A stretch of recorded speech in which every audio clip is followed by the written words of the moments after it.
Crescent Creek, Oregon, a peaceful place where families walk, kids play, and the water moves so quietly that you can hear your own heartbeat. But in the summer of 2019, this calm location became the center of one of America's most confusing disappearances. On July 18, 2019, 26-year-old Emily Carter arrived at the park around 5:40 p.m. She loved nature, loved quiet places, and came for a simple evening walk. She placed her backpack on a picnic table, her wallet inside, keys inside, everything untouched. She only took her phone and stepped onto the loop trail that circles around the water. A park camera recorded her entering the trail. Emily looked relaxed, walking confidently with her phone in her hand. And that is the last confirmed moment anyone ever saw her. Because here's the impossible part. It's a loop trail. Every person who goes in eventually comes back out the same side. But Emily never appeared on any camera again. She walked in and simply never came out. Search teams were called fast.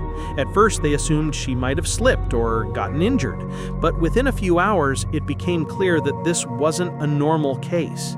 Search dogs couldn't pick up her scent, even though the trail was fresh. Drone footage showed nothing. The soft ground around the area should have shown footprints, but there were none. Not a single broken twig, not a single sign that someone had left the path. One officer later said, "It was like she walked into thin air." The next morning, around 7:12 a.m., a park volunteer found something strange near a patch of grass about 40 meters off the trail. Emily's phone. But it wasn't dropped, it wasn't damaged, it was placed down carefully, screen facing upward. And here's the part that gave investigators chills. The video was recording. The phone had been recording for almost 11 minutes. The video itself showed nothing unusual, blurry leaves, sky, branches, but the audio was disturbing. You can hear the wind, and then, around the 6-minute mark, a faint whisper. Not a normal whisper. It sounded like someone leaning extremely close to the mic, speaking softly but with a strange tone. It wasn't Emily's voice. It wasn't a hiker. Audio experts even said it didn't match any known animal. Some say it sounded human. Others say it was too deep and distorted to be human at all. The placement of the phone raised even more questions. If Emily dropped it while running or struggling, it would have been at an angle, or scratched, or thrown somewhere random. But it was positioned flat, almost gently, like someone placed it there on purpose. And then there are the facts that make this case feel impossible. She walked a trail that loops back to the start but never returned on camera. There were no footprints leading away, no scent trail, no struggle marks, no fall, no animal evidence, no water disturbance, no body. Only a phone placed neatly with a whisper from an unknown source recorded on it. A retired investigator said something that still haunts people who study this case.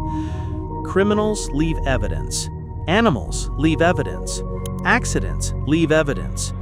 Crescent Creek left us nothing. Many theories have been suggested. A wild animal attack? No signs. She ran away? Why leave her keys, wallet, and car behind? A kidnapping? How do you kidnap someone in a forest without leaving a single trace on soft ground? Supernatural explanations? Locals whisper about old stories, voices in the woods that pull people deeper until they never return. But officially, Emily's case remains unsolved. No leads, no suspects, no explanation.